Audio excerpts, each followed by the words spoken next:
Ninja.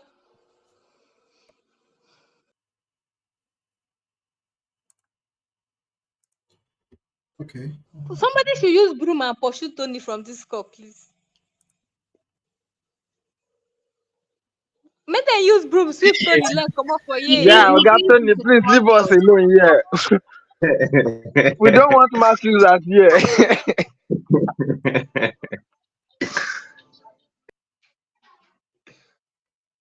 All right, cool.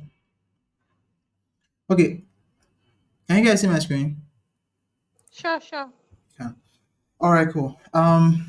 Okay, so I'm sure that I've already I've already evangelized the WSL enough, so I don't think I need to evangelize again. It's the evangelism that has made everyone come on now and want to Now install you the have won WSL. our souls over. You want to Exactly. preach the gospel into us. Exactly. All right. Okay. So the way to do the installation is, first off, I'm using the Windows, sort of direction here. So first thing, you need to enable. By the way, I'm gonna paste this link to the chat. So I think you should speak up a bit more okay, louder. okay. So I'm going to let me see what these settings. It's not important. Okay, so I'm going to I've done that already. I wanted to say that I was going to paste the link. I've just done that now. The link to this page where you can view, sort of the installation steps. So step one, enable Windows Subsystem for Linux. So there's actually a requirement. There's a system requirement for this. So basically, if you have as long as you're not using an old system, if you're using an x64 or ARM64 system, which I don't think it won't be ARM, right? Because ARM is the new one. You'll be x64. But if you're using any Windows version that is version 1903 and later. So I think the way to check that is if you type WinVar, if you search and type WinVar, just WinVar like that and hit enter, this window here pops up. You may not see it really clearly because I can't really enlarge it really, but you should see. I think it's does it even show here? Okay, Windows build. Okay, here. So this build 18 362 or later. So obviously, if your one is more, if your number is more than 18362, then you have the system requirements to run this. Right. So step one is that you want to enable the Windows subsystem for Linux on your system. There is actually a PowerShell code to do this. You can either follow this PowerShell code and do this. For that to happen, you have to open PowerShell as an administrator, and to do that, or you can hit the Windows key and then type Windows features. So click here that says turn Windows features on or off. So once you do that, it should open up this page or this window. Now, once it opens this up, scroll all the way down, okay, and look for Windows Subsystem for Linux. Okay, you should see this again. If your system is capable of using WSL, you would see this, right? Windows Subsystem for Linux. And then the next thing that you want to also enable is virtual machine platform. So these two things, they will be unchecked. When you come here for the first time, they'll be unchecked. So you need to check them. Check virtual machine platform and then check Windows Subsystem for Linux. So once you do that and click OK, it's going to on your own system. Because I've installed mine, I didn't do anything now because I've installed mine already. So I mean, I wouldn't uninstall it and install it again because it's a lot of work. Trust.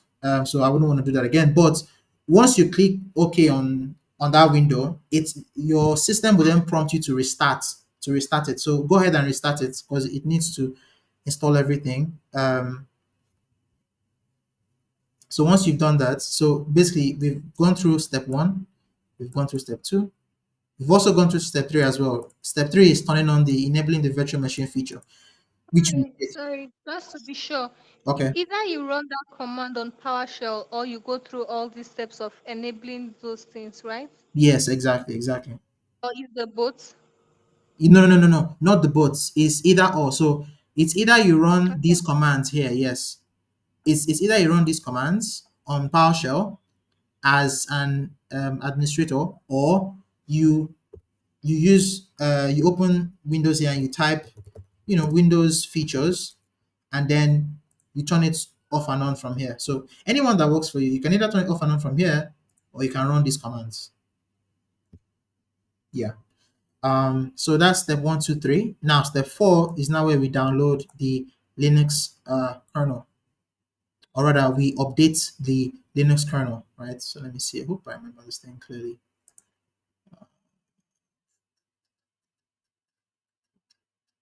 So once you've done this, like from step 1 to step 3, once you've done step 1 to step 3, now you should open your terminal. Like once you've restarted your system, right? Open your terminal, and when you open your terminal like this, I've configured my own to open git bash, but when you open your terminal, it will open you up to PowerShell. It will bring you here, right? So once it brings you here, type WSL, I think WSL dash dash version, and then it should indicate the version for you. So once it's done this, then you know that you have WSL installed. You have it enabled and installed on your system, because remember, we already enabled it, right? So now once you've done that, the next thing that you need to do is that you need to update your Linux kernel, and the way to do that is you can either run wsl.exe, .exe dash dash install, or you can do that dash dash update, or you can just do wsl dash dash actually dash dash updates like that. Yeah, so you can either do wsl dash dash install or wsl dash dash update, but I'd rather recommend that you do wsl dash dash update, so that if just in case if it doesn't see, if you haven't installed WSL, to tell you you have not installed WSL, so there's nothing to update, rather install it. So when you now install it, then you update it, because you would most likely need to update it, because it needs to be running on the latest version for all these things that we are about to do to work, right? I mean, if did I close that? I did. If you haven't even updated it, to be fair, the PowerShell terminal would notify you that you're running an older version of WSL and that you need to update it. It will show up somewhere here, in like as it's showing its header. It will show up somewhere there as well. So what else? What else? What else? So once you've done this, that's step 4. Then the next thing is sets.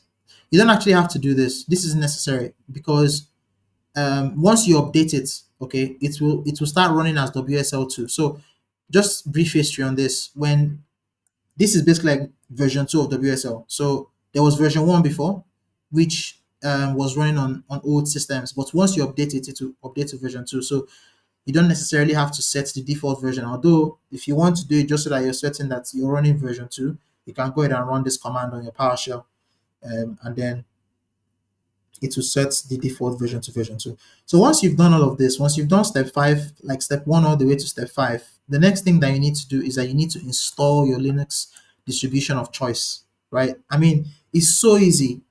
Like, it's so easy, it's crazy. All you have to do is just open your Microsoft Store app. Like, you will see that, everyone has this icon. So click on this icon, Microsoft Store app.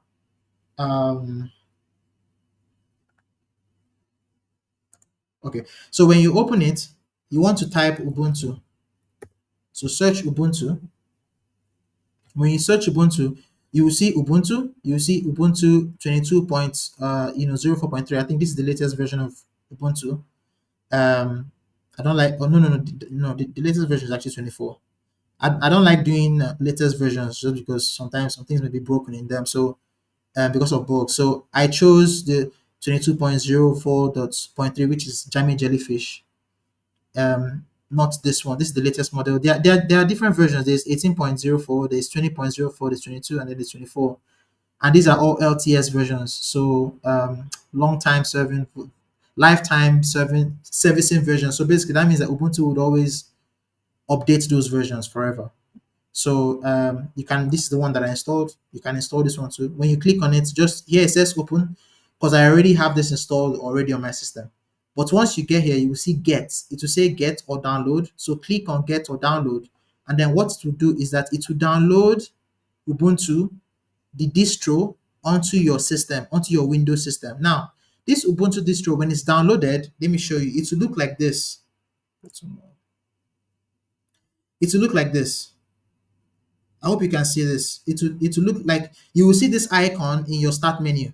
When you click on this icon in your start menu, it will open something that looks like this. Mine is still loading. Let's give it some time. Right, it's loaded. So it opens something that looks like this. I mean, see how quick it was to just pull up a distro. If you were using what's it called, VirtualBox or whatever, you wait for a while, or even Vagrant. Does this one allow you to paste? Like, can you paste? Can you copy something and paste on the Yes, terminal? yes, you can. You can. It's so cool. Let me show you. You can. Oh, and by the way, And this was what I suffered with the virtual box. VirtualBox, right? Yeah, yeah. So you Yeah. can, yeah. So you can paste stuff. I don't know if control. Oh, it even works here. So I just copied this now from my notepad and I just pasted it here. And I use like normal Control V. So normal now. If you're doing on Linux, you cannot do Control V to paste. Is I think Shift Insert. So either one of them works. You can either do Shift Insert or Control V. Anyone works. Please, chairman, does this one here now, does it share storage with the host system? Like, can I see my files in the two of them? Yes, yes. I just like that. Okay, It's just yes for this okay, questions. that's But when good. was Yes, this yes. thing in first semester, the second semester when we were suffering? I know, Guy, right? like, I that know. wanted to kill me. Hold up. No, sorry, I Hey, quick one. know. Yo, Sorry, like, quick one. Is that file sharing? mm, Oh yeah. Sorry, it just clicked in my head. Yeah, you can share it yeah, because, and yeah. then if you want, you can actually also create. But one thing I noticed, you might not be able to access the created folder on Windows if you create a You, folder in Linux. Have you tried that? you can. I think you can. You can actually. So let All me right, don't show worry. you. I'll try it and I'll get back. Okay, no, It that Let me one. works try. from Vagrant. Vagrant was able to like share and attest, so I believe this one should be able to do that too. Yeah, yeah. No, yeah. You know what? It's fine. I like you guys. I like that you're asking those questions because I get to show you all this stuff. But yeah, the crazy thing is, I was just thinking this thing has been around for 4 years. Like when I realized it's Are been you around, serious? huh? Yeah, it has been around for a bit, and nobody, our school did not deem it fit to tell I us that it would Guy, actually be a lot swear, simpler. I swear, I remember telling a few guys then that if Vengrad is giving you should use WSL. At least a few people that met me privately, right? I told them to use WSL. Forget Vagrant. Boy, you should have created my profile and shout. God, Okay. that's very Apologies. funny. So I have a question all. Can you hear me? Yeah, I yeah, can. we can hear you. Yeah, there was something going on with the audio, so I had to turn off. I had to mute so that. Yeah, go on. I'm listening. Okay, so is it on this Ubuntu now that we'll now install the Docker and Kubernetes? That's this terminal you are in. This is where we install the Docker and Docker and Kubernetes. Kubernetes. Yes, yes. Okay, so let So me. you still show us how to do that on VS Code too, right? Yes, With the WS. Okay, WSL. thank you. Yes, yes. All right. So let me answer some of the questions that you guys had. I think so. I think I've answered the one that you can copy and paste. I think the next one was, can you access your files on this um, Linux distro on Windows as well, like normal Windows? So the answer is yes, you can. So now before I can actually show you that now immediately. So like, see, it's so well integrated that when you open your home, when you open your Windows home, this area, there's a button here that says Linux. So if I click on this button, these are the different distros that I've installed. I've installed Arma Linux, which is like CentOS. I've installed Ubuntu, and this is Docker Desktop, Docker that's working on my system. So if I open Ubuntu now, see, I can access the files as if I'm just accessing them on Windows. So I can access my home files, and I can access home/OL, and then I can access all these files. All these files are on my Linux distro that is running on the Linux kernel that's running on my system locally. Like, this is not a VM thing. It's almost as if I'm running a system on natively from my own system. I don't know if that makes sense. Like, natively from my own Yeah, system. it makes sense. You It get me? makes Okay. sense. Awesome. So yeah, that's that. You can view your files, you know, also. I think it treats it like a network mapped drive, right? Can I say something? Yeah, yeah, I sure. think this thing you just open now, this Linux that you just open now that is showing from your file. I saw that thing on my system when I installed Docker, but I didn't know it was something like this. Like when I installed Docker desktop, it came with it. Yeah, exactly. So this is it. You can access your files via Windows, but you can also access your files via the Linux distro as well. So let me show you. Um, I've opened this up right now. Let me show you. I just I just opened this up to show you that once you've downloaded Ubuntu, right, you will get this icon. When you click on this icon now, if you like when you do it for the first time, it won't just open up like this. It will ask you to type in your username and your password, the username and password that you will use forever in that particular Linux distro. So once you've typed in your username and your password, it will then open up like this, like proper Ubuntu, and it will do that same thing too for every other Linux distro that you download as well. So and let me show you. You can download more Linux distros than just Ubuntu. Ubuntu is just one of them. You can download. So for CentOS, those now CentOS has been discontinued. It's no longer in use. So the next best thing for CentOS or Red Hat Linux, if you want to learn Red Hat Linux, is Arma Linux. So you can either install um, Arma Linux 9 or 8. Either one of those ones will work. See, Arma Linux is a community-owned and governed enterprise-grade Linux OS and is one-to-one for Red Hat Enterprise Linux and CentOS compatible. So yeah, so you can install Arma Linux, you can install Kali Linux as well if you want to, go into cybersecurity and that kind of stuff. You can install Kali Linux, you can install Arch Linux, so many Linux distros. Then let me show you also, as well as installing and downloading them via the Microsoft Store, you can also install them via the command line. So I have two open now. This is the first one, which is Ubuntu. I'm going to close this one now because we don't really need it for now. So let's say you're still on the PowerShell. Let me go back to this to here. It says, so remember step six, it says install your Linux distribution of choice.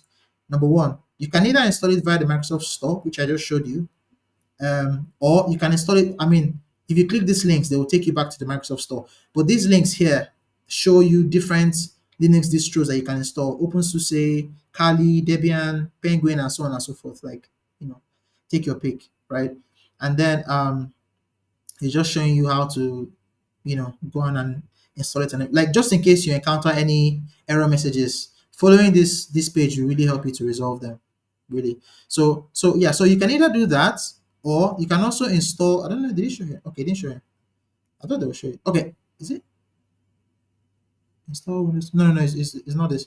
So just in case you don't, your Windows system does not have Windows Terminal, you can also install it, and I highly recommend that you install Windows Terminal.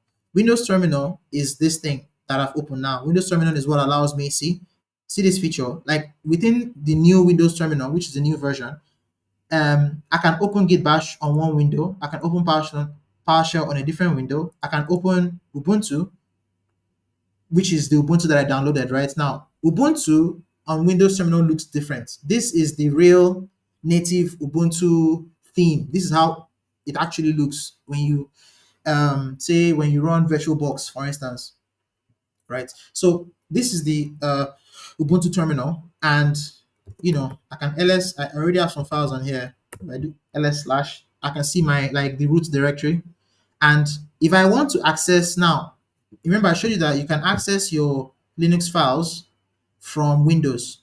You can also access your Windows files from this Linux distro as well. That's just one of the reasons also why it's so amazing. So if you follow this path, I think ls/mount. Remember, I think the mount. So if I list this, you can see.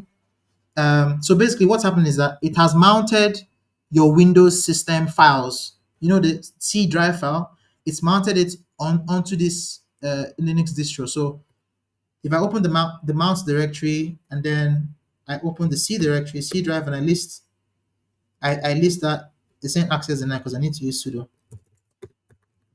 So I just did it one time. So So I have a question. What exactly did you say we should download to be able to have these different terminals like this? I didn't quite get that.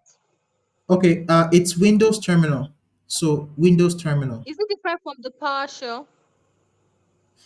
Um, It's it's different from PowerShell. yeah, Windows Terminal is different from PowerShell. partial. If you Yes. go to your Windows settings, right? If you power up your start board. Sorry for all of my interruptions. No, it's fine. It's fine. It's Chibuzo, fine. Power up you're your not start. you're not clear.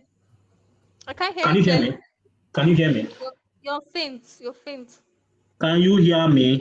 I I can hear you. you're faint. You see the shots. I know they hear you. Okay, you're not serious. So if you use your start, if you press the Windows button on your keyboard, PowerShell is different from Windows Terminal. If you install Windows Terminal gives you the option to select either PowerShell and all of those. Yeah. But so you should go to the Microsoft website Windows. and search for PowerShell. It gives you the latest PowerShell. Then Windows Terminal too. If you let me check the Microsoft website, it has the configuration. You can actually do it manually or Mm, automatically. yeah. Yeah. So that Microsoft Store is where we'll go and install the PowerShell Distros. micro No, or the the Microsoft Store is for the distros. Yeah. The okay. PowerShell and Terminal, you go to Microsoft website. You go to the website.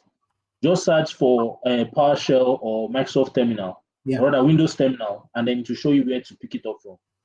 Let me drop a link here. Sorry. Yeah. Thank No, it's you. fine. Yeah, no, it's fine. You can find terminal on Windows Store as well. Terminal is there. Okay. Yeah. Yeah. I think Okay, yeah. I think it's You can install terminal via Windows Store. Windows. Yeah. Windows. Yeah. That's the That's the Microsoft Store there, Microsoft Store there, right? Yes. Okay.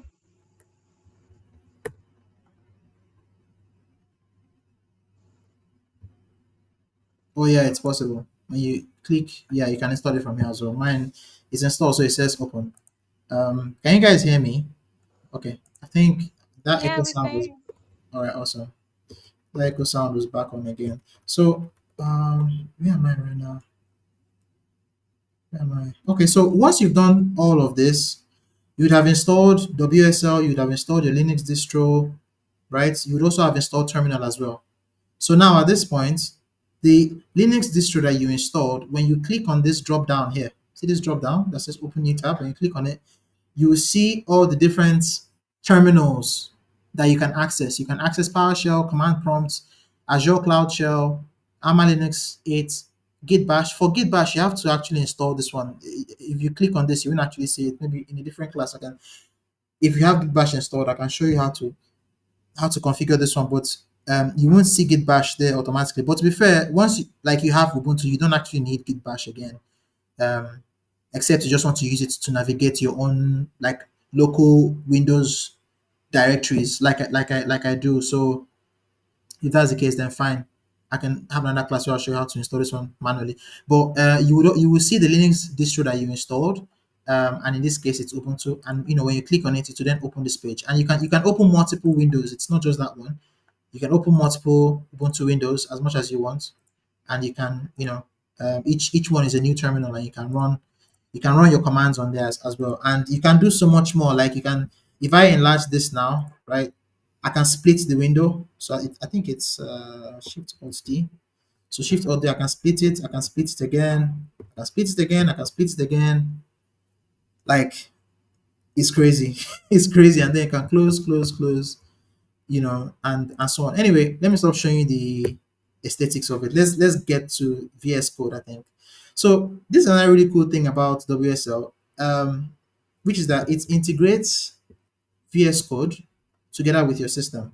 So I'm not sure I showed you guys how to access your Windows systems via WSL. So if you do ls /mount/c, I think, yeah, I was showing you this before. So /c. Yeah, when you sudo, and then so that's C. If you now access from C, you can access users. Then from users, my own username is Dell. So once you ls list Dell, it's showing you, it's listing for you the same thing. If I go to, this is my Git Bash. If I go to my git bash now and from the home, if I run ls, it's showing me the same thing on git bash as it's showing me when I go through this route, or rather this route or directory or something, right? It's showing me the same thing. So that's what I'm trying to say. You can act like if I want to access downloads now, I can access downloads like this. These are my downloads, right? If I want to access um, uh, documents, these are my documents, right? So you can access your Windows files via the Linux distro, and you can access your Linux distro files via your Windows GUI, and you do that. Here Linux, and you can access all of this. Okay.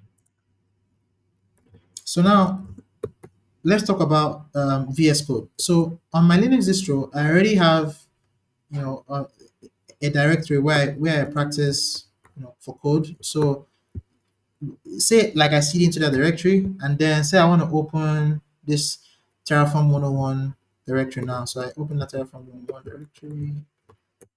So from here, I can open VS Code. So when I run code dot, I'm saying use VS Code to open this directory, right? So I'm going to open this folder now via VS Code. And when I do, where is it downloading VS Code? Okay, it's updating. Okay. It's updating my VS Code. It should have just opened it, but perhaps there's a new version.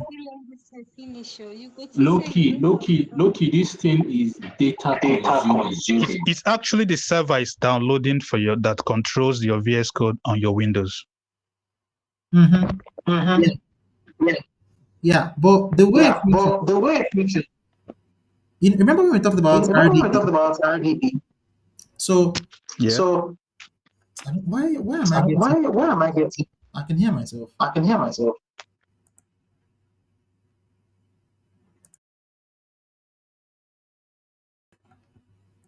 Okay, hello guys, can you hear me? Hello? I can hear you. You can hear me? Okay. Yes. Okay. I think it's when someone else opens up their mic. It's probably like a fault of the. It's probably a fault of the what's it called? The meeting platform. Maybe next time I'll use Google Meet or something for this anyway.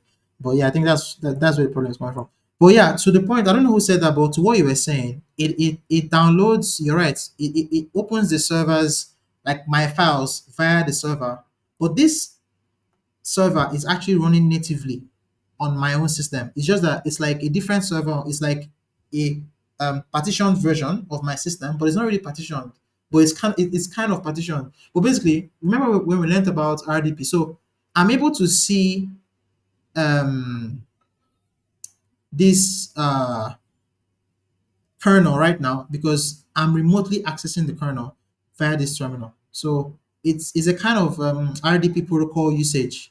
I sort of read up on how they did it and all, but it's something like that.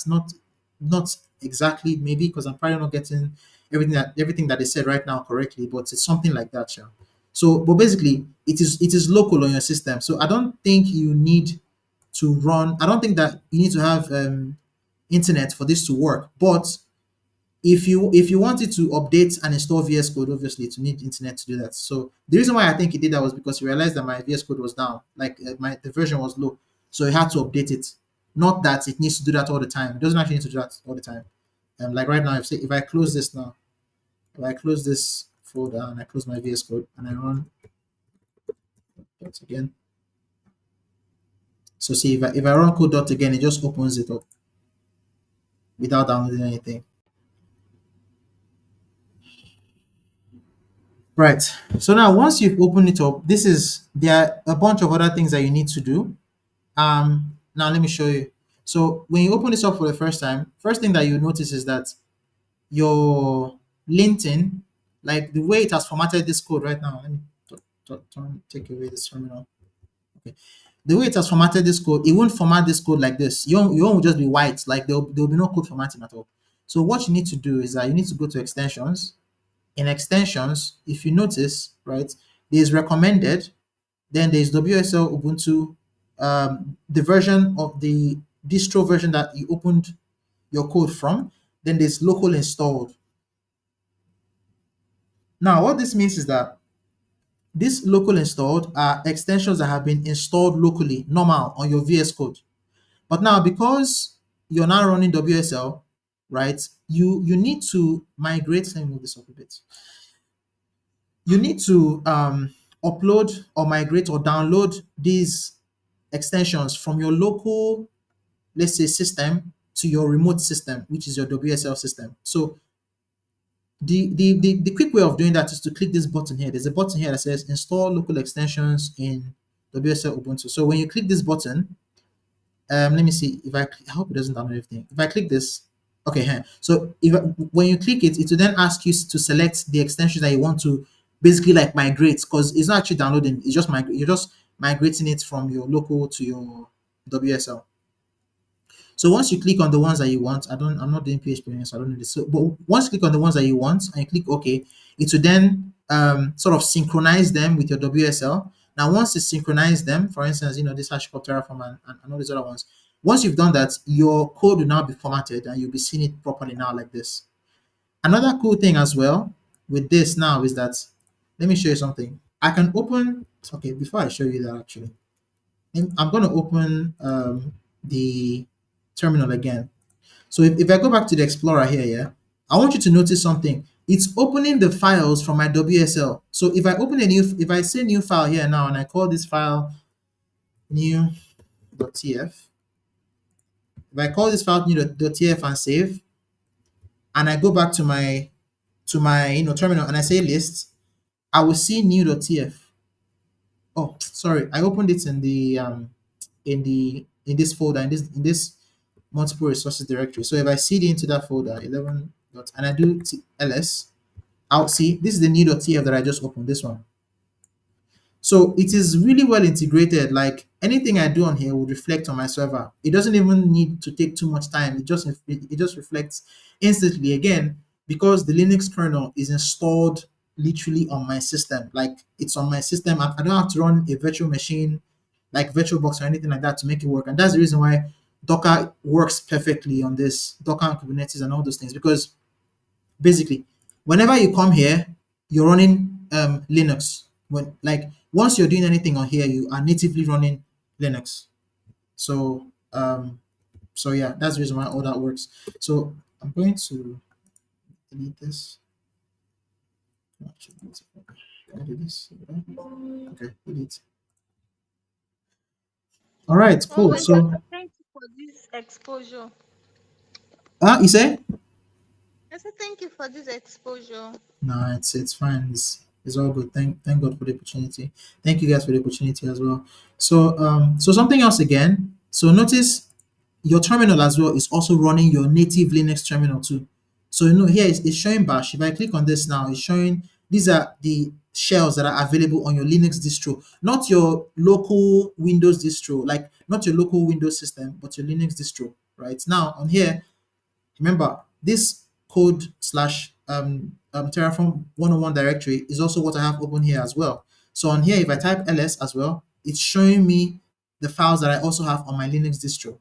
If I cd into the file that I'm currently working on now, this file, I've installed Terraform, the Terraform CLI on this Ubuntu distro. So I can do, if I do Terraform --.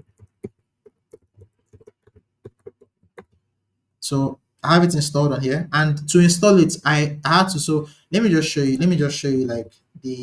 Like an example of what I mean when I say that you're literally running. This guy is taking an example of what I'm saying, or rather, what I mean when I say that you're literally running the Linux kernel. So when you want to install Terraform now, you wouldn't click on manual. I think this one is taking it like you're installing it in Windows. Okay, you won't click like Windows, right, for anything. What you click is Linux, because you're running Linux, even though it's a Windows system, you're actually running Linux. So when you want to install this, you'll install it with the Linux directives and directions. You now choose the distro you have. The distro we have on here is Ubuntu Debian. If it's ARM Linux, it will be CentOS Real, and so on and so forth like that. If you have Fedora, which you can also download Fedora as well, which is close to Amazon Linux. So yeah, this is how I install Terraform on my Linux, and then I have it on here. So now, if I come back here again, remember these terminals are linked; they are the same, right? If I come back here and I run Terraform plan, by the way, I don't think I've sourced. Okay, so but I've added my AWS access keys already, but I don't think I've sourced it. So perhaps what I need to do is before I run Terraform plan, where did I keep that file? I think say code keys AWS. Okay, so I'll source my AWS keys and then now I can run Terraform.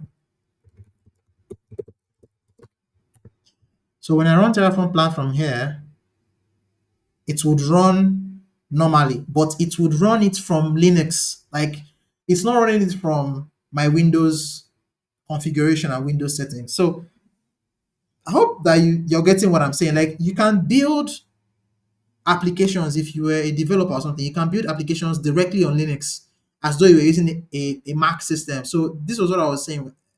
This is what I meant when I was saying you don't even need Mac anymore these days. Like if you can do this already. Which command did you use to source that your AWS configuration?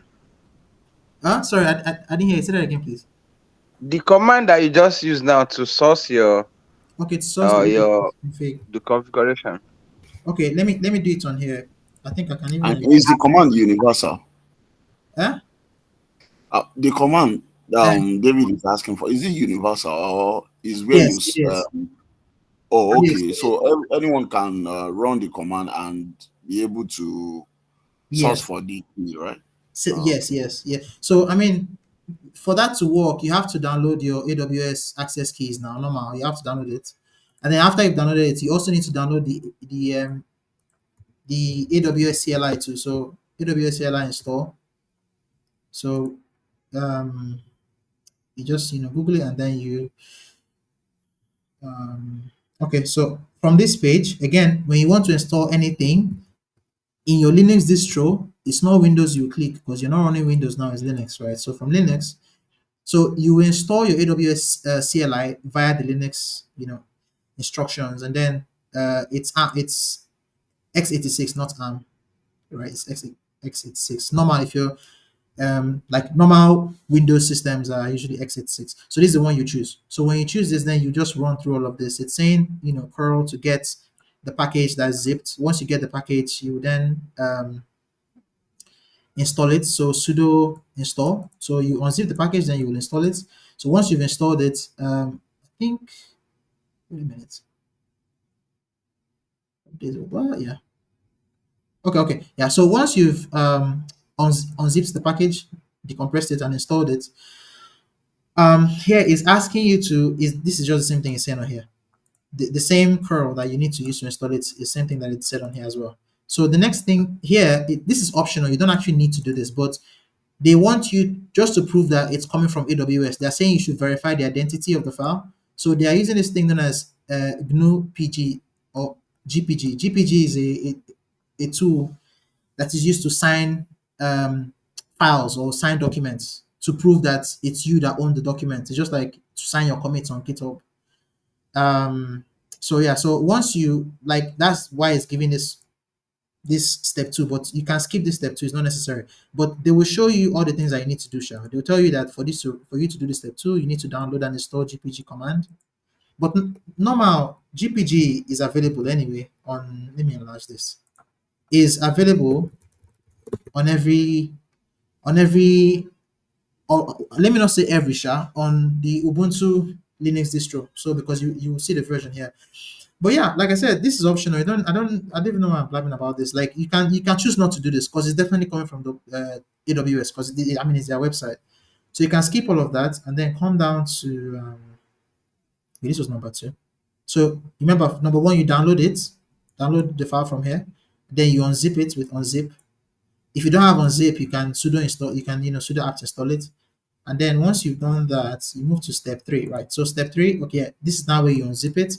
And then once you've unzipped it, you now run the command. Once you run the command, you don't need to do this. All you need to do is this one, right? Once you run the command, it's done. All you need to do now is to do AWS dash dash version. So if you do AWS dash dash version, you will see that the AWS CLI has installed because it's to show you the version number.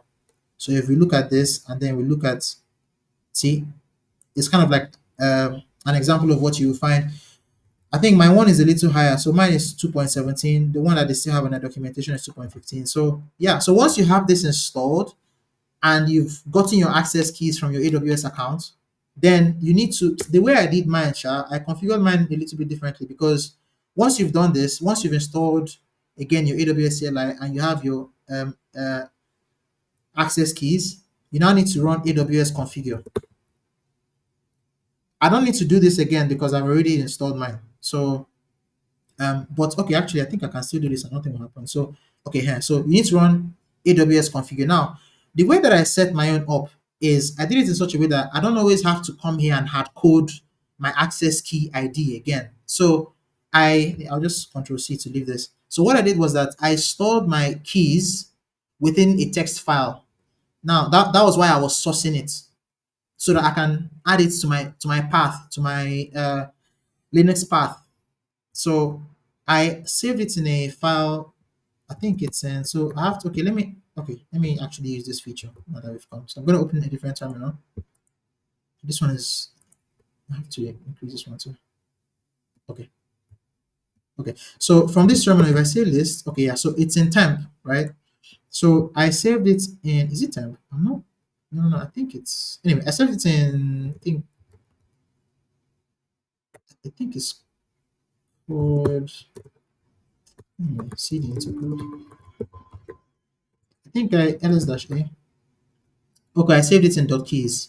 So if I open, cd into .keys and I ls on here. So this was where I saved it. Just for my keys, obviously I won't open it now because it's confidential. So but it's here. So basically, once I have it on here, should I show you how I? Anyway, Don't show us, don't show us. Please, follow yourself, you trust here because actually, Yeah, I believe we understand how to get WS keys now. WS keys. no, no. Just I show believe us we know how that. you are able to put it with the file. You don't need to open the key. Just show us how you're able to. Is it that you fetch it from here to put, or how do you do it? Yes. Okay. You know what? I'll show you, but I'll go ahead and delete it and restore it anymore. Because to actually understand how I did it, you need to see what I did on there. So I'm trusting you guys on the call now, and I'm going to go ahead and. So basically, you know what? I'll do the cards and I'll clear it immediately after I've done it. So this is how I did it. Okay. Right. So this is how I did it. I did export. Then this keyword is very important. This variable sort of. So AWS access key ID. Remember this underscore here as well, and then the secret access key as well, and then the default region. Okay, so I did this equal to that, equal to this, equal to that, and I exported them. Okay, let me go ahead and clear this. I don't think anyone got that. So now that was what I did. I created a file and I stored. I wrote those commands: export, and then put it in. So the reason why I did that is because there are so many ways that you can do it, but the reason why I did that is because whenever I want to use Terraform or any software that's going to require my AWS, like keys, anything that's going to make me access AWS, I would need to source it instead of having to go to AWS and then get the keys again and then hard code it again. If I come back here, let me close this. Okay, so if I come back here and I do AWS configure now, right? So what people normally do is that they'll come on here, they'll get the key, they'll copy it and come here and paste it. And then once they paste it here, then they'll now move on to the next one. But what I did instead is that I wrote. Okay, I have to open this thing again.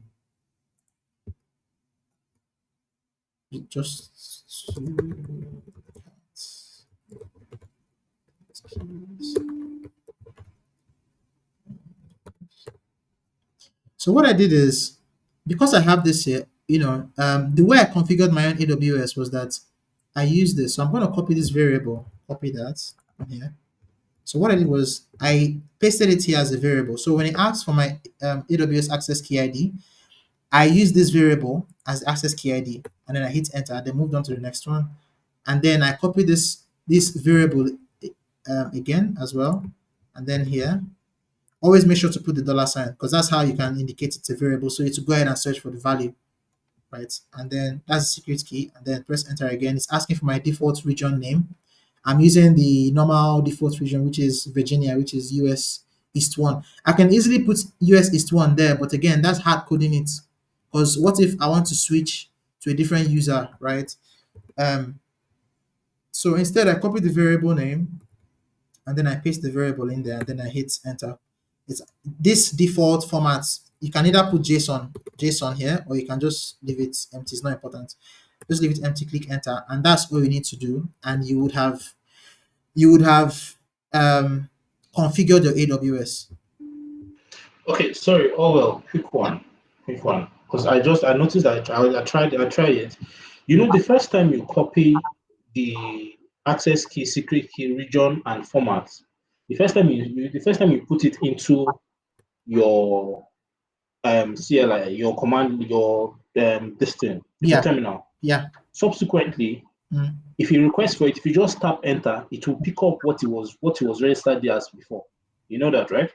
Yes, it will. Yes. Okay. Yeah. Just say. Oh yeah. No. It definitely will. But then the reason why I did the source now is because if I close this terminal, and then I open it again, those keys, that variable no longer exists in my environment path anymore. So that's the reason why I have to source it again.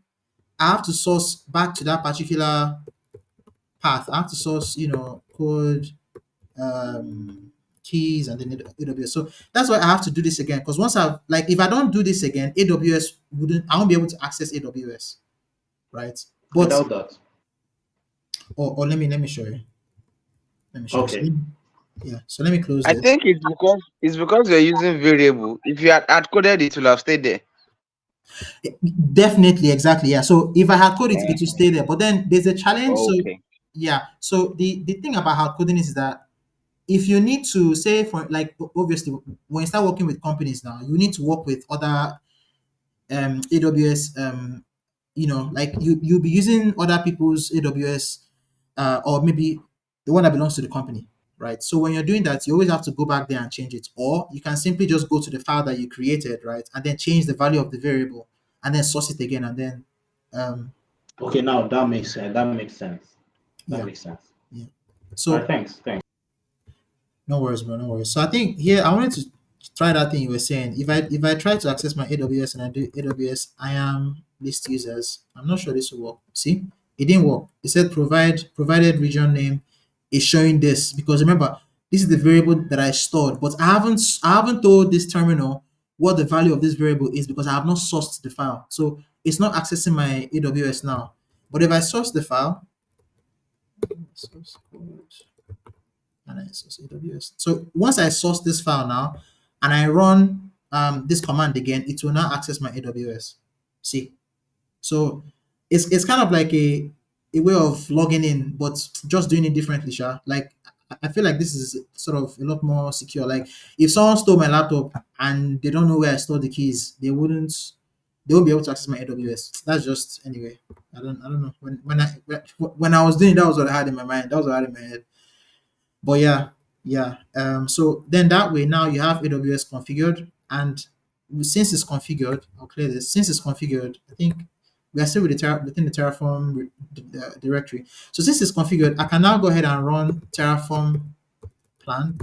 Now remember, I'm doing this thing on this terminal. It's the same thing as doing it here too, because it's using the same terminal, my VSCode, because I opened this path from my Ubuntu Linux distro on my VS Code. So they are both using the same terminal. So I can go ahead here and run Terraform plan. And okay, why didn't it work? Okay, it's not retrieving it. Okay, I think I need to source it on here too. Source.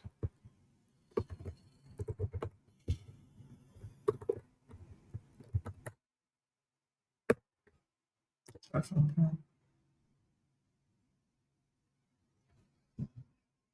Okay, now it's accessed. Terraform plan is working. Great. So Terraform is now working. Um, you know, and it's accessing obviously the files that are on here. The files that I store that I'm working on, and it's run. Is if I say this is not Terraform apply, so it's not going to do anything on my AWS. So I think you kind of already know this as well. So yeah, so that's the integration between WSL and VS Code. Now moving on to Docker. Um, so let's see. Let me reduce this. So moving on to Docker, we need to install Docker here. First thing that you need to do, first thing first, is that you need to go to Docker Hub. So hub.docker.com, and you need to create an account. So so you need to go to Docker Hub, and then you need to create an account, sign up. So when you sign up, you will get an ID. Docker will give you an ID. I have my own saved. So your ID, yeah, mine is Orwell. So this Docker ID is important. That's the reason why you need to sign up, because this Docker ID, you would use it within the Docker desktop app that you're going to install. So once you've opened an account with Docker Hub, then you get your ID. The next thing that you need to do is that you need to now say install Docker desktop. So the next thing I need to do is I need to install Docker desktop. Now there are so many ways of running containers, right? Beyond even Docker, there's many ways of using Docker as well. But what Docker has, what like Docker made available for people that want to run Docker locally, is Docker desktop. Docker desktop. Okay, so this is what you need to install. There's I don't know if you know, but there's Docker desktop and there's Docker engine. Docker engine is the one that you run on the servers, like AWS, for instance. You run Docker engine on the servers, but if you want to run Docker locally, is Docker desktop. So when you go and install here, you click x84. So once you click x84, it's gonna go ahead and I've already downloaded it. So but it's huge. It's like 400 and something megabytes. So when you download it to install, and rather to download, then you now need to go ahead and install it. So I need to brace myself, because Docker packs a ton of weight. Once I open it now, my system will start getting hot. So let me just make sure that I don't have anything else running that may. Okay, let me close this Windows. Microsoft thing. All right, so I've already installed Docker, right? So if I click Docker desktop, so once I open it,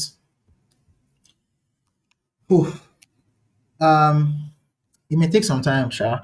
But once when you're doing it, once you've downloaded this Docker desktop here, and then it downloads, and then you install it,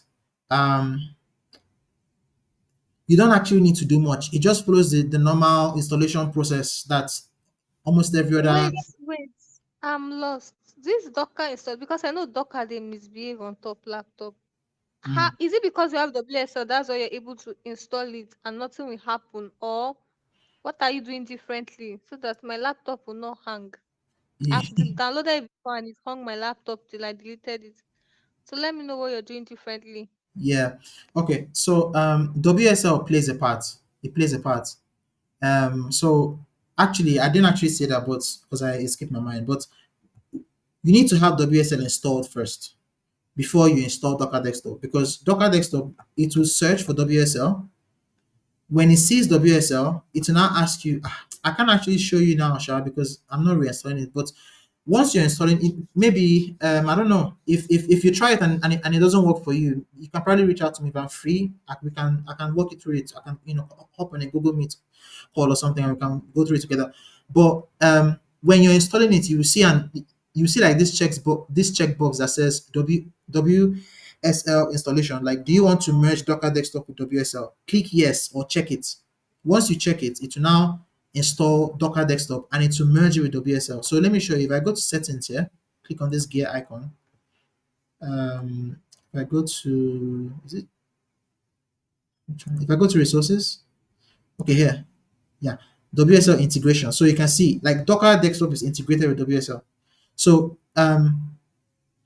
Once I think is this button. Once you have installed Docker and you've checked this WSL integrate, it will enable integration with your default WSL distro. Now, normally when you have installed Docker and it opens up like this, these will not even be like these toggles now that are on now, they will be off when you install it. So you need to manually come here, you need to access this settings page and then resources, under resources WSL integration, and you need to toggle this on.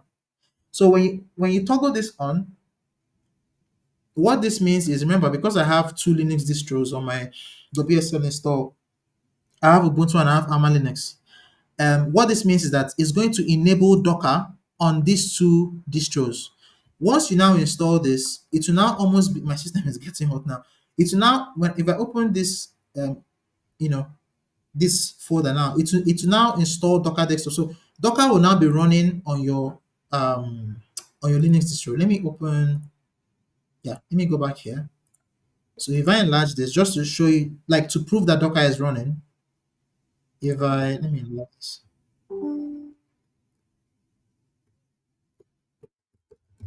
Guys, are you with me? Yeah, We are with yeah, you. yeah. All right, awesome. So to so to prove that Docker is running, right?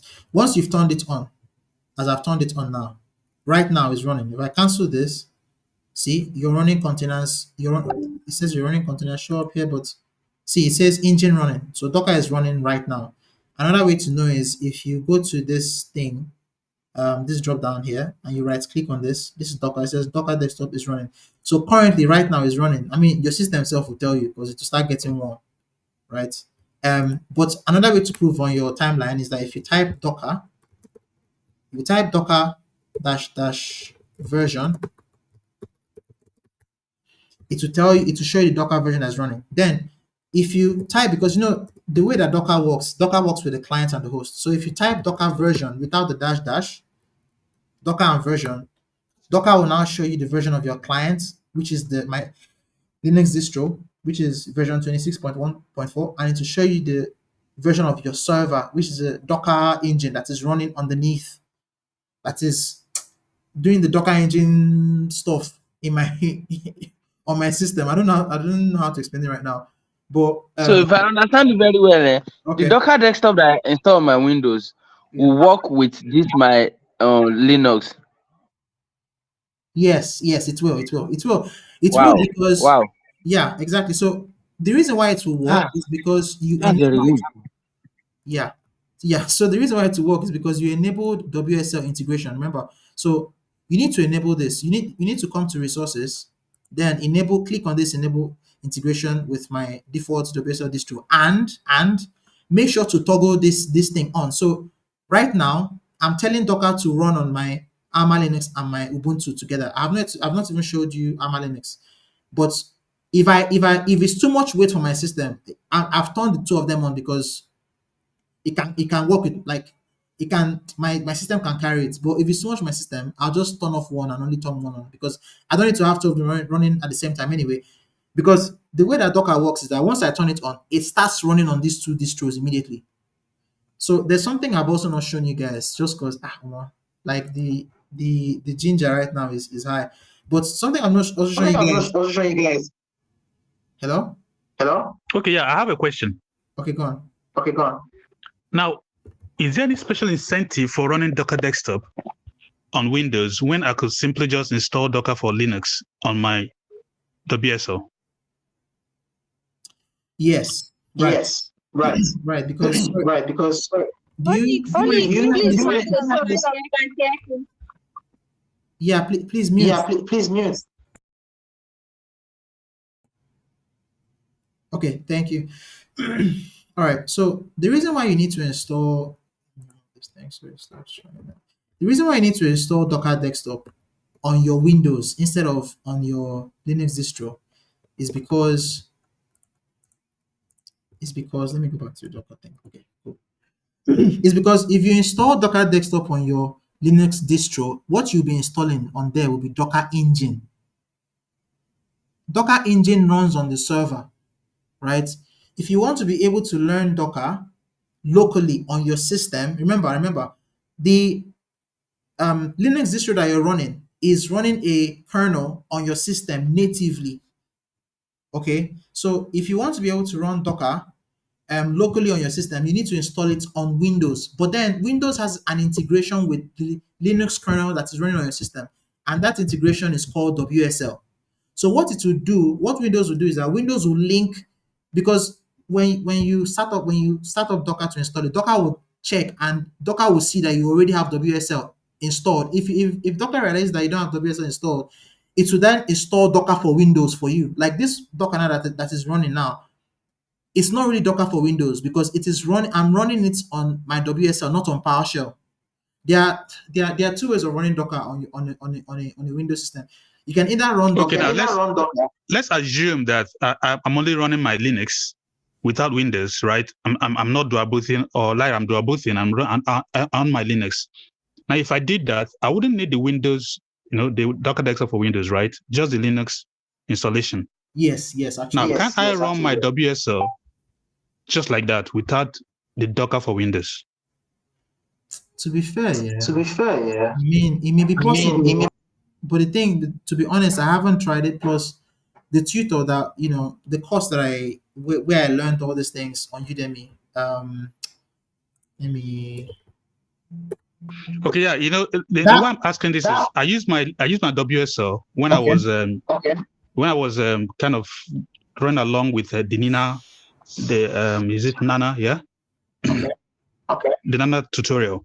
Okay. And all I did was just to run the command to install Docker on my Linux, and I was able to, do the container, do the tutorial actually.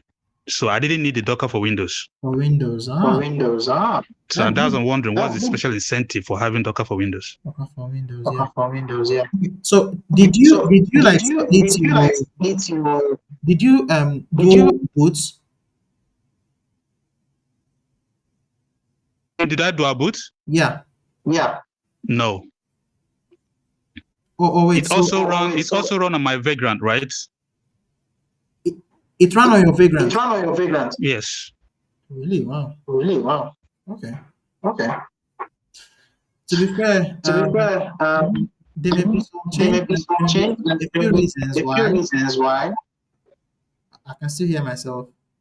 Okay, cool. I think it's off now. So there may be a few reasons why, but the lecture that the course that I watched, the tutor, who is a well-known, I'm trying to open it right now, but I don't think I should play it because we don't really have the time. But he stressed and he said that to run it like properly so that you will not fall into any glitches or issues in the future, you need to run Docker desktop locally if you're using Windows. So that's the reason why I went through. And like the process that I'm using right now, he suggested this process. Okay, is this one actually?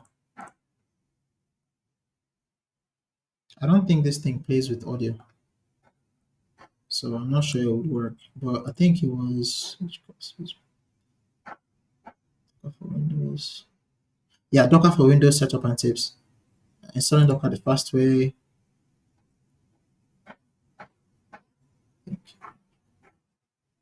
Yeah, this was right. So this is like in a nutshell what he recommended. So he said installing on Windows 10 and 11 any edition. He puts this link. This is the link to Docker desktop. So if you click this link, it will take you to the page that we just here. No, not here. Here, where you can install Docker desktop. And I said this is the best experience on Windows, which uses WSL2. If you're new to WSL2, it's the best way to run Linux on Windows, and Docker desktop will work you through enabling it. So Docker can technically still work on Hyper-V with Windows containers, but most of this course focuses on Linux containers, which WSL2 is great at. So after installing Docker desktop for Windows, I recommend installing Windows Store Ubuntu. We've done this. We've installed, like when you install WSL2, you would install the Ubuntu distro from Windows Store and then Windows Terminal. So it says the best CLI experience. Make sure to check your Docker desktop settings to give it enough resources and enable all your WSL2 distros for Docker Desktop. So this WSL2 distros for Docker Desktop is here. Just make sure that you enable it here. So you know what, it's possible. Like if it's working for you, then it's definitely possible. It's definitely possible that you can run it like that, my guy. So I guess he probably just recommended this step because perhaps because it's a lot easier. You don't have to walk through so many commands. Maybe, I'm guessing, but yeah. So yeah, you can, if it's working for you, then fine. So So does someone want to say All right something? then. someone want to say something? Yeah, thanks. But I think I would just encourage you to probably use your Vagrant to try to run just Docker install on Vagrant and then run your Docker commands. You see it will still work. It's a word. Okay. It's a word. Okay. Wait. So All right. Wait. So okay. Thanks for muting. So you're running Vagrant, a virtual machine on your system, and you're running Docker on Vagrant on your virtual machine.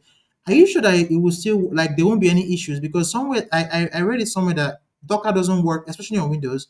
If you want to run Docker on Windows, it's best to run it, like, it's either you run it directly on Windows where you then use PowerShell, or this help now with this integration with WSL, because that Docker that is running needs to have pure access to your network, like to your system resources, not through not through like a virtual machine, if you get what I mean. So are you certain that you won't have any issues down the line?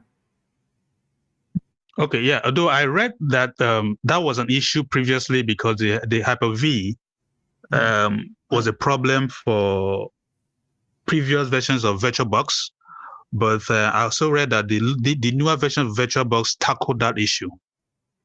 Okay. okay. Okay. All right. Okay. All right. Makes sense. All right. Cool. Nice. All right. So okay. So this is it now. So once you've installed, Docker Desktop, and then you turn it on, right? When you turn on these toggles, you need to apply and restart. So once you just click apply and restart, it would enable it. So once it's enabled it, you then, again, you can run Docker version here, and your Docker will be working. It will give you the client version and then the server version as well. So they'll both be working. Now, I was saying that there's something I haven't shown you on PowerShell, and it's basically how to manage WSL. So there are certain commands to manage. I think this is everything. I've talked about VSCode, Abby, the integration between VSCode and WSL. I've talked about Docker now. So if you want, so once you've installed Docker on your system, you need to also come to extensions here and then install Docker extensions. Docker extension like this, right? So that you can use, again, that's another benefit of the integration between WSL, Docker, and VS Code, right? So because you get to use like all the code you're typing, you don't have to type your code on Vim.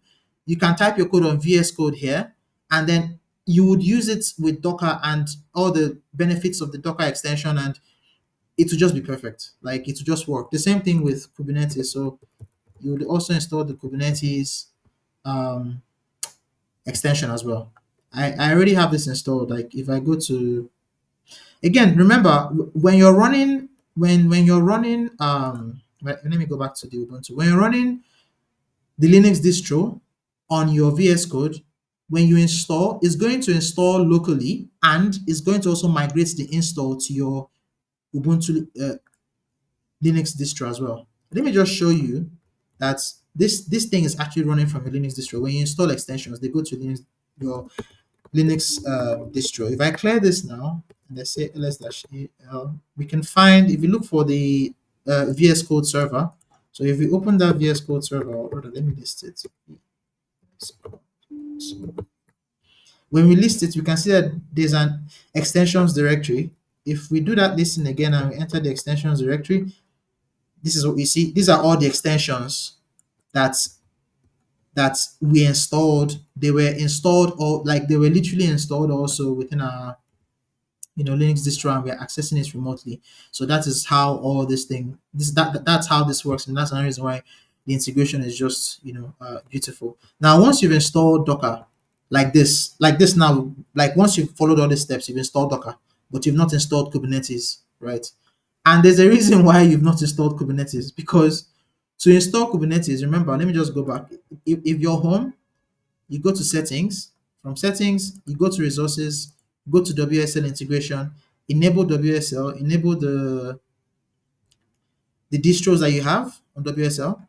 And then if you want to install Kubernetes, when you get to Kubernetes, you need to go to Kubernetes and enable it. So once I enable it now, it's going to start downloading Kubernetes packages and stuff. But I'm not going to enable it now because the guy within the course, he's a really well renowned. I don't even think I showed you guys that. Just to like, if you want to get a Docker course, I highly recommend that you get that one that I showed. Let me go back. Let me see if I can find it again, just to show you guys something. Like the course is, if you go home,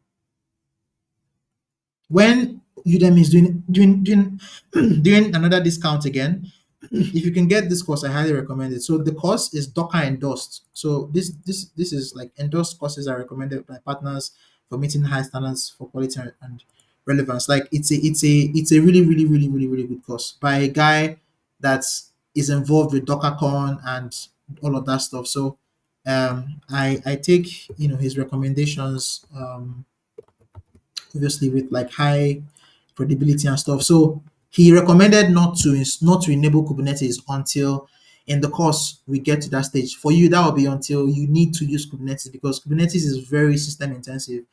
If I share my task manager right now, my memory is high. It's when I was running, it wasn't at 70%.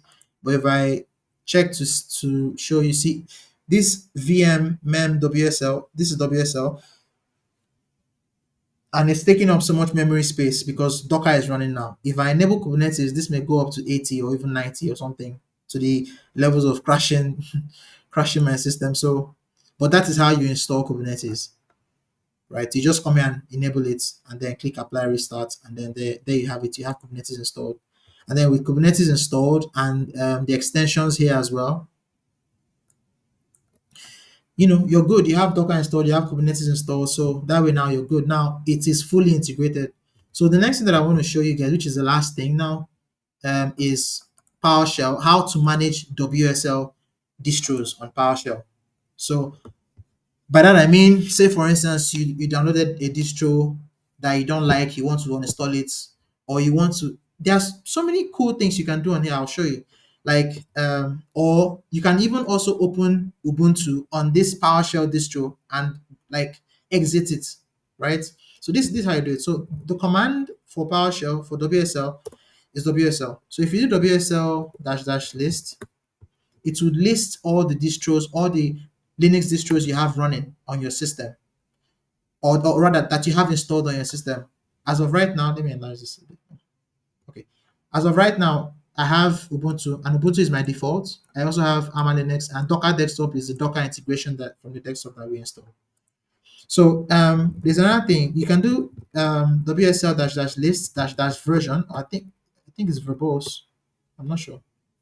But the alias for it is dash v.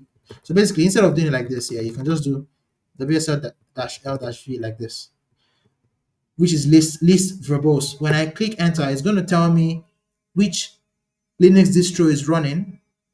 So if now the reason why Arma Linux is running, even though I don't have it open here, is because Docker Desktop is on. So Docker Desktop, because on the resources and WSL integration here, because it's turned on, it's running, and because it's running, Docker Desktop, I mean, because it's running, it's also running Arma Linux as well. I've not actually opened Arma Linux. Let me open it here for you guys. So Arma Linux, when I click on that, it opens instantly. Like the instance is mad. Like I always feel pure joy every time I open this thing. I don't know what it is. But I always just feel pure joy. But anyway, this is Arma Linux, right? To prove it, if we cat open etc dash, if you do this like etc slash os release and hit enter, it tells you this is Arma Linux ID, like Red Hat Enterprise Linux, CentOS, Fedora, blah blah blah, the whole thing, right? So this Arma Linux. Now this is a totally different Linux distro. If I click list in my working directory, if I click list now on here, and if I list code here, you notice that you notice that I don't have anything in my code repo, like in my code directory here, because it's a totally different storage section. Like this is different from Ubuntu. If I install a different Linux distro too, it will be a totally different storage section as well. Like unlike here, but if I list my code directory, it will list my files because I'm currently while I'm testing this, testing it and working with it, I'm mostly running Ubuntu. I'm not really running this Arma Linux, you know, until I have the need for it. So it's different Linux distros, and that's also the reason, and storages as well. Storages. That's also the reason why on Windows, through the GUI, you can easily access either of these. If I open this Arma Linux now, it opened me up to the Arma Linux file system, and I'm not sure I've opened this before. Okay, I don't know what this one is, but I don't know. I haven't read up on this Docker desktop one. It's probably like a different VM on all of this. But what I think it is though is that it's just Docker running on the both of them. I haven't gone through this Docker desktop before, but Ubuntu, these are my Ubuntu files, and everything that I showed you guys. If we go to code, where is code?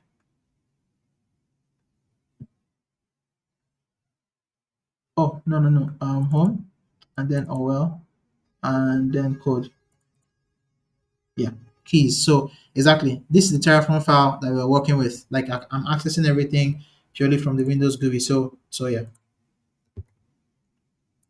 Yeah, so I'm going to close this. Don't need this now. So let's come back to this managing WSL with PowerShell. So I've shown you WSL dash list. I've shown you dash L dash V to list the current Linux distros that you have. Now, I'll recommend this website again. I think, yeah, on this website. So the link to this website, if we come here to this WSL documentation, on here, if you notice, you can learn a whole lot more about how to use WSL to, like everything I've just shown you now. Like if we go to install WSL, it's tutorials. Which one is it? I'm not sure. Okay, basic WSL commands. So if you click, so if you go through this WSL dash install list online, so dash L dash V, dash L dash O, which is this. So from this particular, let me paste the link of this to the meeting chat. All right. So on here you can, this is what I was trying to share with you, how to manage WSL through the PowerShell. All these commands work on the PowerShell. So if you do this, the WSL dash list dash O dash L dash O is to list all the available Linux distros that are online that you can install via the WSL package manager or something like that, I think. So this is taking some time. Why is this taking some time? Hello guys, can you hear me? Yeah. Okay, you're still with me. Okay. Is my system hanging? Good. Oh my goodness. Why is this taking time? It doesn't usually take this much time. Maybe the Docker that is making it hang. That's running, yeah. Yeah, you're running Yeah. server, so definitely. No, I don't think it's that. It's probably your internet. Internet. Okay, but the meeting is still working fine. No, you guys can still hear me. Okay, let me run it one more time. Say it failed to fetch. It's true. Yeah, it's probably the internet. I don't know why. But if it's internet and you guys can hear me clearly, anyway. I don't want to switch internet now because I don't want to mess up the recording and the meeting. But what this command is supposed to do is that it's supposed to let me go back to this page. It's supposed to, no, not this one. This is a different page. I'll duplicate this. See, my internet is working now. Why isn't this working? Anyway, let's go back. If I go back to this page, this one. So what that dash L dash O does is, you see how it's listed here, like the different Linux distros that you can download online, is the same way to list it here. It will list the different Linux distros that you can download, and then what you now do is that you now go ahead and do WSL dash dash install, dash D is to specify the distro that I want to install. So if the name of the distro is Ubuntu dash dash 24.04 something something, you now input it like this, and then if I click enter now, it will go and install this distro, this distro onto my system. If it was, say I was going to install a different distro, say maybe Kali Linux. If I say Kali, but the reason why there's actually, you're not supposed to use a space, I think. The reason why I wanted it to list is because it will list out the names as well. So you can just copy the names and paste it here and then click enter and to download it, because you can't just type in any name. You need to copy the names, which is what you would get if this would have shown up. But anyway, that's another option, like another command to manage WSL.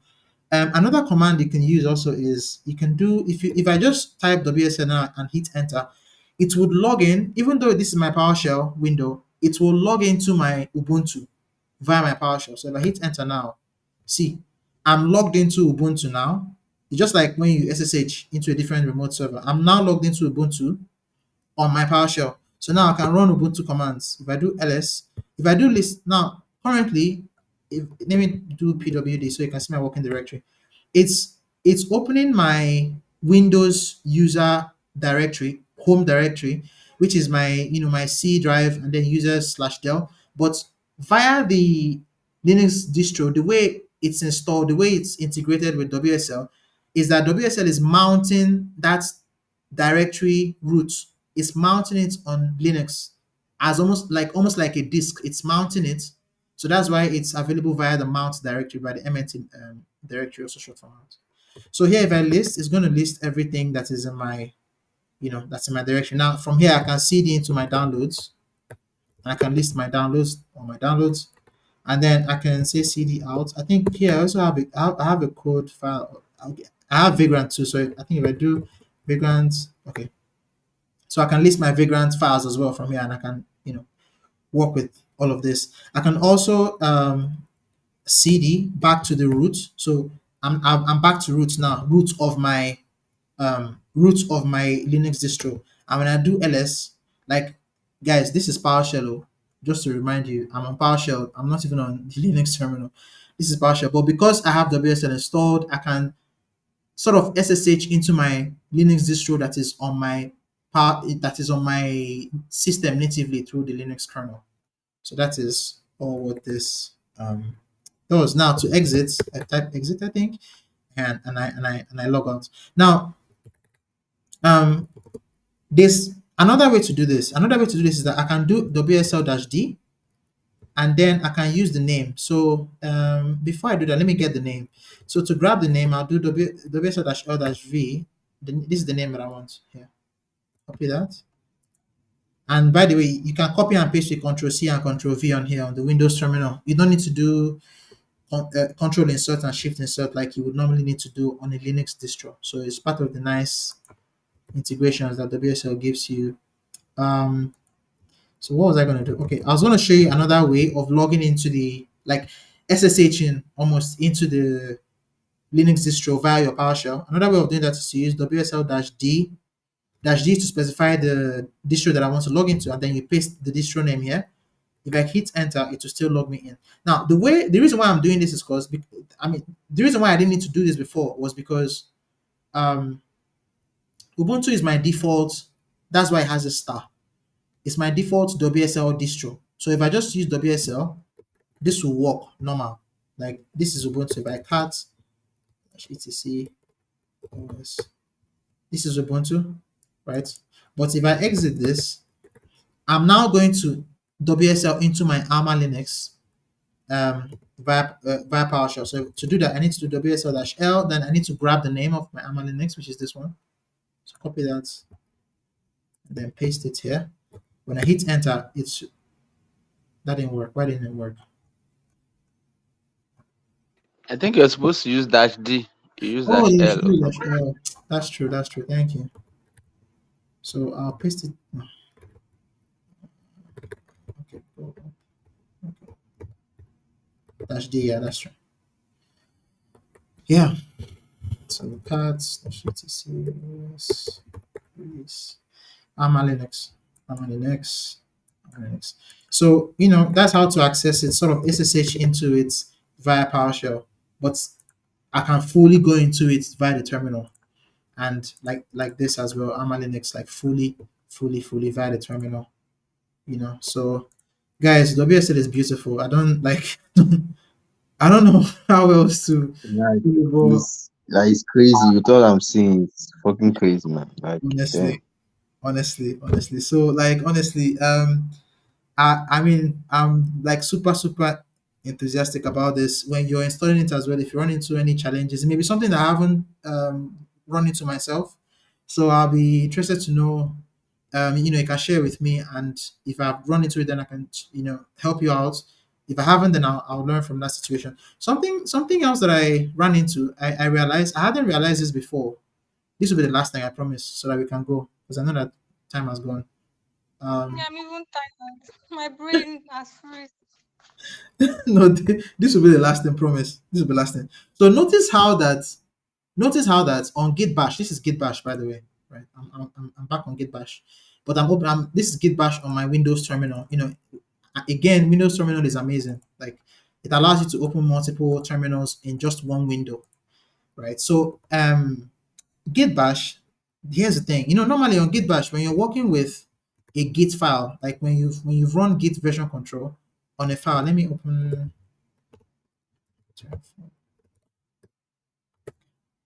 Okay, so normally, yeah, when you open like a folder, when you seed into a folder on Git Bash, when you seed into a folder that you have initialized Git on, you would normally see main here. It will show you the branch that you're currently on, right? If I say Git branch now, Git branch, because I only have one branch, which is main. I've pushed this to my GitHub already, so I'll change the name to main. But if I create a new branch, say branch, if I create a new branch, obviously I've created the new branch. I haven't really switched to the branch. But if I do Git branch, I'm seeing new, but I'm currently still on main because I haven't switched to the branch new. But now, if I switch, you can actually do that by two ways. You can either do Git checkout, or I think you can do Git switch. But the old one is Git checkout. Git checkout, and then I input the name of the branch I want to like switch to. So Git checkout new. Once I do this, I'm switched to new, and notice here it updates here on this prompt, this shell prompt, that I'm currently now on branch new. I did not know that this feature, even though it's here on Git Bash, like not naturally on Linux distros, that's not the way it is. On Linux distros, to do this, I have to open ARMA Linux because I've solved the problem on Ubuntu. It's not really a problem, really, because there's a reason why it's not available. Like, the way Linux is, you can build anything you want from scratch. Like, everything is just like, it's basically like just go and do what you is. It's an open box. It's you that decides how you want to make it to be. Um, so they don't actually add this feature in. So the way it is, I think the best way I can show you is if I cd into back to my like Windows, directories. If I go to C, users, and then I go to code, I'm accessing this file here. This file, if I do pwd, it's in my C users del directory. So I'm accessing that via ARMA Linux. So, I'm supposed to put. Okay, so I've seeded into this now. Now notice I've seeded into this, but it's not showing me any main. It's not showing me the Git branch name. But I'm currently in a Git initialized like directory. Just to prove it to you, if I type Git status here, what was it saying? Git Git not found. Good. What Git. terminal is this? What this is ARMA Linux. This is ARMA Okay. Linux. Yeah. So I totally forgot. Git is not installed by default on ARMA Linux or CentOS. I have to install it manually. I think I have to do like sudo yum git, something like that. I have to sudo yum install Something like this. Yeah, let's try it. Let's see if it's all work. I've not installed Git on here before, so I mean, let's see.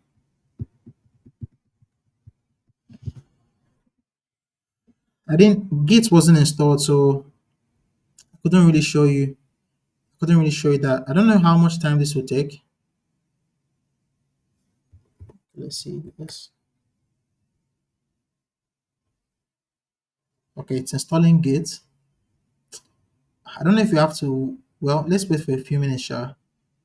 If it's still taking time, then I'll skip this. Anyway, let me show you from a different place because this is still installing. Oh, it's done now, complete. Okay, awesome. So Git is now installed. I think if I do git -- version, fantastic, Git is installed.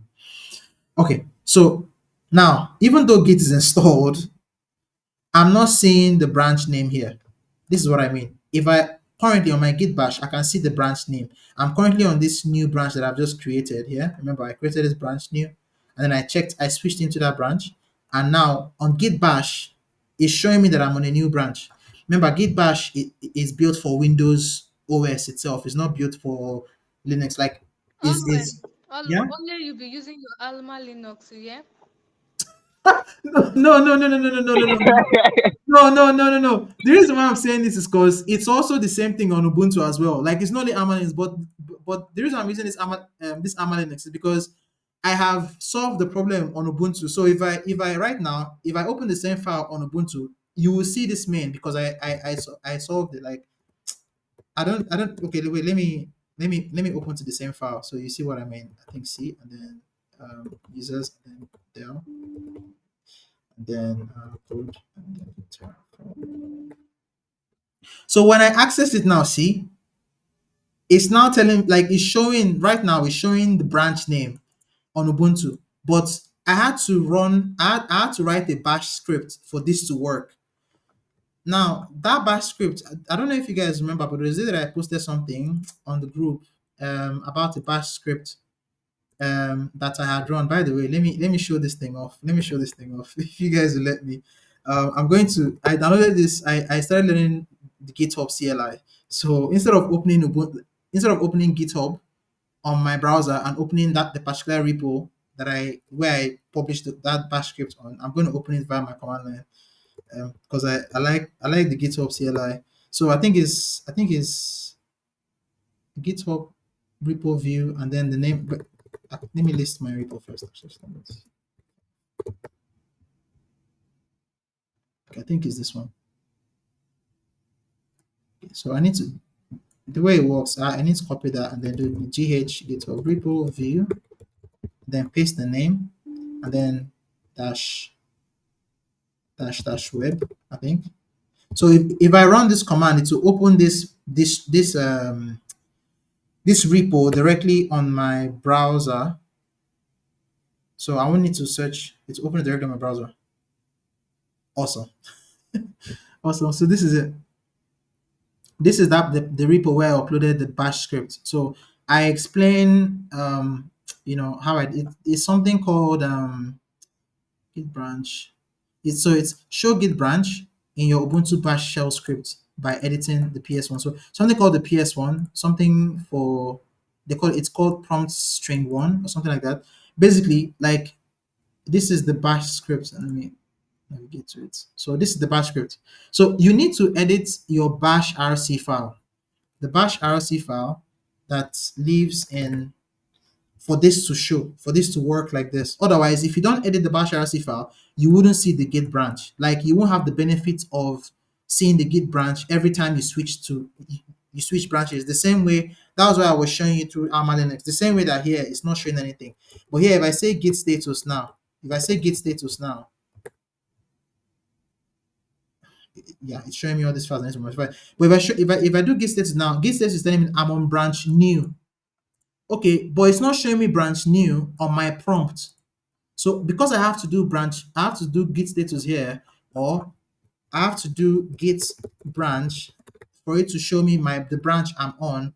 I didn't like that. I wanted to still have the same the same seeing it on my prompt here without having to write it. But there's a reason why it's not available by default, and the reason for that is because it's a performance issue. When you're working, people that work on really large repositories, all this like Edon, all these our devs, these big people that write code that work on large repositories for big companies, they don't like that feature apparently, and the reason for that is because let's see something. I think I explained it. It says PS, you should know this solution causes some performance considerations. In large repositories, checking the Git branch. Let me notice this. Okay. In large repositories, checking the Git branch for every prompt can slow down your terminal.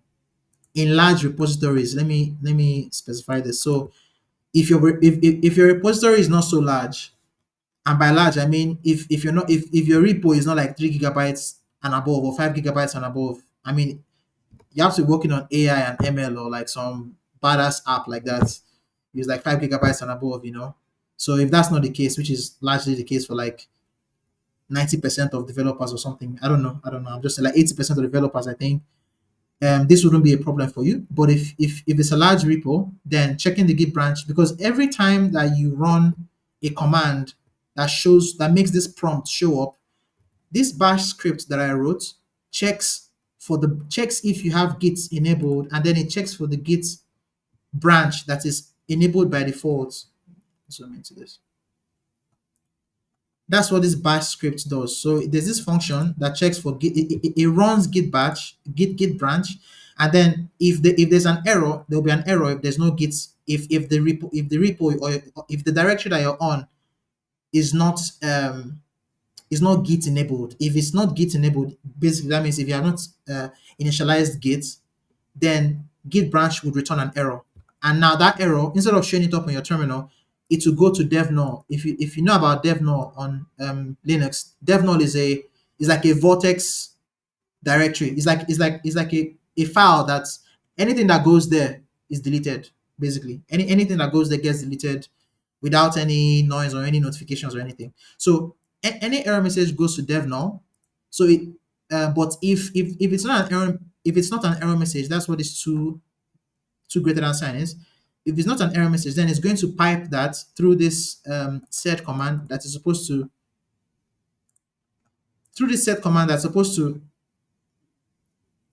take the output of the Git branch and then append it to the PS1. Right? Now, this thing now that I wrote is not new. It's available already on your bash rc file. That was the reason why I requested or rather not requested. That was the reason why I talked about the bash rc file from the get-go. So if let me cd back to the home file. If I do ls I think ls-al, I think if I pipe it through head. Hey, I'm with you. I'm here. Am I taking too long? I'm taking too long, Abby. This is getting too long, Abby. That's me a long time ago. I'm not even following anymore. I don't even understand what you're doing. Okay. So let me just summarize because I've basically touched up on everything. This is So the second time you're summarizing. This summarize should be the new one. yeah. Okay, don't worry. This is the last one. Promise.